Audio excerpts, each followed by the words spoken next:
ريحته تجنن يا جماعه. والقشطه شايفين الفلفله بتاعت الرز المعمر، رز مصري مغسول ومتصفي، قشطه، لبن جاموسي، لحمه، زيت، سمنه، ملح وفلفل، حبهان وجوز الطيب، ورق لوري ومستكه.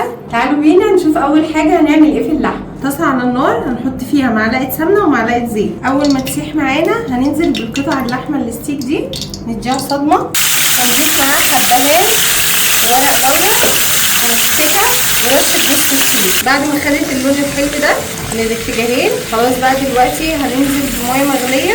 الستيك معروف ان هو مش بياخد وقت في التسويه كتير، بس احنا عشان نضمن ان هي تبقى مستويه ودايبه في قلب الطاجن فهنعمل كده. هنحط رشه ملح، رشه فلفل اسود بسيطه. دلوقتي معانا طاجن فخار والصينيه البايركس، وممكن لو هنعمله في صينيه المونيا برده عادي مفيش مشكله. وندهن الطاجن بتاعنا كويس. اي حاجه هنقدر نحدد الكميه بتاعتها نعيرها يعني بمعنى اصح من غير ما نحط لبن بقد الرز، او احنا بس هنقسم الصينيه او الطاجن او البايركس لتلاته، تلت للرز وتلت للسوائل والتلت التاني فاضي. هنجيب الرز بتاعنا ونحط تلت الطاجن. هنعمل هنا برضو نفس الموضوع، نحط هنا حته سمنه، ممكن نستخدم سمنه بلدي او اي سمنه موجوده عندنا، والقشطه كمان بتاعتنا، معلقتين زيت، معلقه صغيره ملح، فلفل اسود، ممكن نحط قرفه لو عايزين، رشه سكر.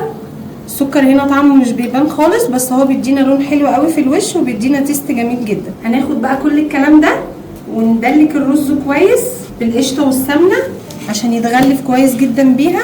وده شكل الرز بتاعنا بعد ما غلفناه بالقشطه والسمنه. كده اتغلف، مفيش خالص تكتلات من القشطه، كلها دايبه معانا في قلب الرز. هنسيبه كده يتشرب منها لحد ما اللحمه بتاعتنا تستوي. تعالوا بينا دلوقتي هنعمل تكه حلوه قوي بتفرق قوي في وش الرز المعمر. اللبن بتاعنا هننزل بيه في الخلاط مع القشطه. هو ده الشكل اللي احنا عايزينه، القشطه اللي في اللبن بتاعتنا تظهر كلها واللي احنا حطيناها تبقى على الوش بالشكل ده. وهنعرف ليه دلوقتي واحنا بنعمل الطاجن بتاعنا. ودلوقتي اللحمه بتاعتنا استوت، تعالوا نطلعها. دلوقتي بعد ما كل حاجه بقت جاهزه معانا تعالوا نقفل الطاجن بتاعنا. ده شكل الطاجن كده، شلنا منه حبه بس من الرز. هنحط اللحمه بتاعتنا وهي ممكن تتحط على الوش عادي خالص، بس انا بفضل ان هي تبقى في النص. نرجع الرز اللي اخدناه تاني.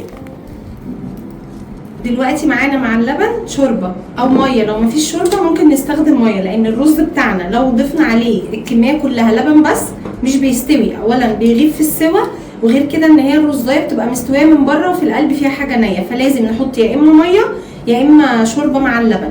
هنا بقى هنحط كده التلت بتاع السوائل بتاعتنا.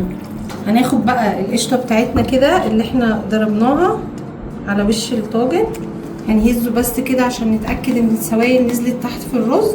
نفس الطريقه كده بالشكل ده. احنا برضو سايبين التلت اهو بتاع الطاجن عشان المساحه عندنا لما الرز يعلى. ده كده دلوقتي شكل الطاجن الفخار، وده البايركس. هندخلهم الفرن لمده تلت ساعه. هنولع الشوايه من فوق الاول علشان الوش بتاعنا، بعد كده هنولع عليها من تحت. وده كده شكل الطواجن بتاعتنا بعد ما خلصت. شايفين الحلاوه؟ وكده نبقى عملنا الرز المعمر باسهل طريقه وبالطعم الفلاحي المظبوط. اتمنى تجربوه هيعجبكم. ما تنسوش تعملوا لايك وشير ومنشن لاصحابكم. باي باي.